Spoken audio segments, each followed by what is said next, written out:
Punhado de prosas, assuntos das mais diversas naturezas, sempre buscando aguçar a curiosidade e a fuga do senso comum. Olá a todos, eu sou o João Paulo, este aqui é o Punhado de Prosas, o podcast de três amigos que apreciam a prosa livre e democrática. A questão que lhes trago hoje é a seguinte: a qual velocidade e em quais condições está ocorrendo o envelhecimento da população brasileira? Atualmente, somos 212 milhões de brasileiros, cerca de 4 vezes mais do que havia em 1950, quando a população era de 52 milhões.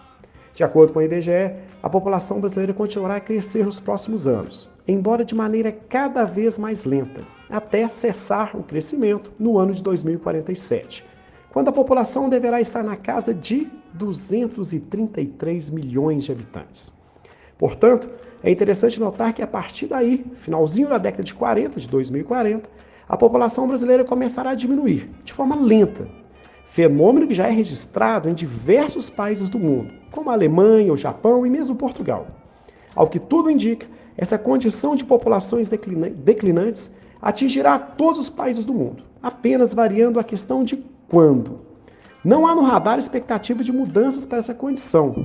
Afinal de contas, há uma tendência cultural das pessoas cada vez terem menos filhos, incluindo aquelas, e que não são poucas, que optam por sequer terem filhos. Para que uma população se mantenha do tamanho que é num dado momento, é necessário que, em média, cada mulher tenha 2,1 filhos, a chamada taxa de fecundidade. Essa taxa atualmente no Brasil é de 1,76. Bom, mas como é possível a taxa ser de 1,76 e a população continuar crescendo, se a taxa de reposição é de 2,1? Isso ocorre porque os pais que estão tendo 1,76 filho permanecem vivos. Portanto, 2 se tornam 3,76. A população começará a diminuir apenas quando os pais que estão tendo 1,76 começarem a morrer. Ou seja, 2 atuais brasileiros deixarão como herança apenas 1,76. Em vários lugares do mundo, a taxa de fecundidade já é menor do que isso. Em diversos países europeus, ela já está na casa de 1,4 filho por mulher.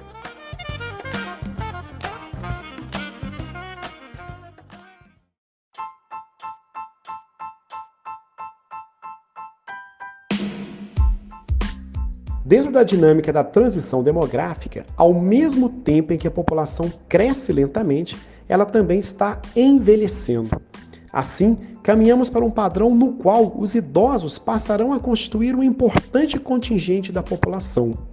Hoje no Brasil, apenas 9,8% da população tem mais do que 65 anos de idade.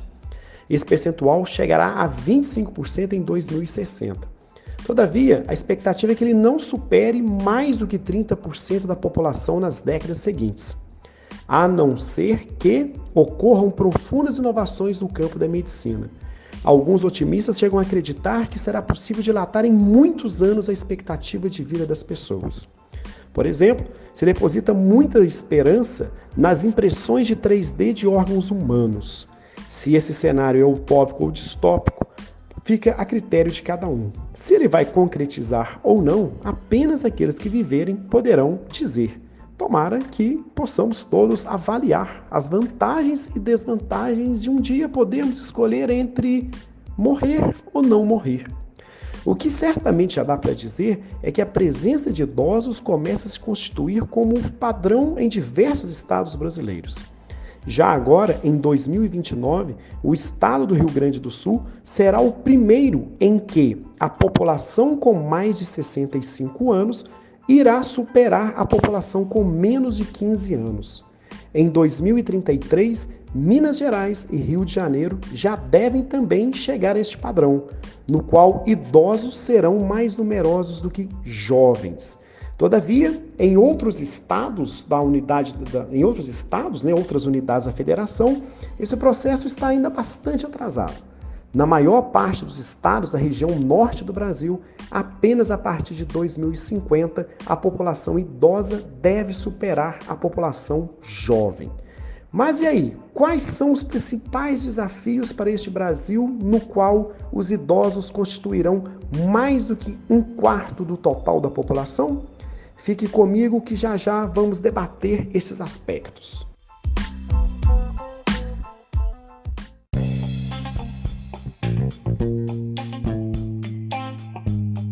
Dentre os desafios impostos a uma sociedade que envelhece, o mais debatido, o mais comentado, certamente é a questão previdenciária, embora, como veremos aqui, não é o único.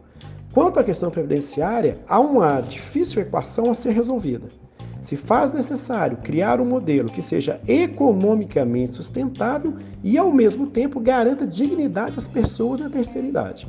Fase na vida na qual a maior parte das pessoas não conseguem mais gerar riqueza e passam a depender da riqueza produzida por ele mesmo, quando mais jovem, ou da sociedade.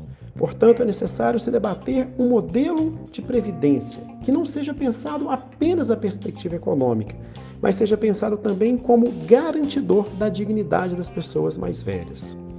Outro desafio importante tange aos cuidados com a saúde. Mais especificamente, estamos falando da falta, da carência de especialistas da saúde para a terceira idade. Em 2019, o Brasil contava com apenas 1.817 geriatras, um número muito pequeno. Para que tenhamos aqui uma ideia, no mesmo ano existiam mais de 39 mil pediatras. A abundância de pediatras, ou pelo menos a relativa abundância, é sinônimo de uma sociedade na qual a transição demográfica estava em início. Portanto, haviam muitas crianças e poucos idosos.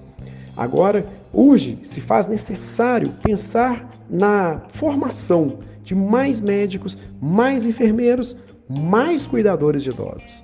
Afinal de contas, caminhamos para uma sociedade onde os idosos serão mais numerosos do que os jovens. Portanto, formar geriatras se tornou mais estratégico do que formar pediatras. Outra questão importante tange a mobilidade, especialmente a mobilidade no espaço urbano. Idosos quase sempre têm limitações de mobilidade, portanto, demandam uma cidade mais acessível, uma cidade inclusiva, uma cidade para todos. Se faz necessário pensar no nivelamento do calçamento, no tempo dos semáforos, na maior oferta de vagas para idosos nos estacionamentos. Isso para citar apenas algumas das diversas questões que envolvem esse complexo sistema de mobilidade das quais as cidades tanto demandam. Por último, levanto aqui a questão relacionada à qualidade de vida. Muitos idosos suportam uma vida muito de solidão, sobretudo numa sociedade em que se tem cada vez menos filhos. Assim que o parceiro de vida, o marido, a esposa, enfim, qualquer parceiro parte, o idoso fica muitas vezes sozinho. Afinal de contas, não teve filhos, ou os poucos filhos que tiveram, e uma sociedade globalizada cada vez estão mais dispersos pelo mundo. Assim, espaços de convivência, espaços públicos com opção de atividades culturais ou musicais se tornam necessários para serem pensados como política de Estado. Afinal de contas, a saúde não deve ser pensada apenas na sua dimensão física, mas também na dimensão emocional. Todas essas questões se colocam como necessárias e urgentes nos debates sobre o país dos próximos anos. Afinal, as adequações e as mudanças se colocam para já, pois o envelhecimento de nossa sociedade pode ser visto a olhos nus. Assim, é preciso que nos atentemos para o que pensam sobre essas questões os pretendentes a cargos públicos, que agora pedirão nossos votos nas eleições de 2020 e 2022. O silêncio deles sobre essas questões já é um claro indicativo da falta de qualidade do projeto político que é apresentado.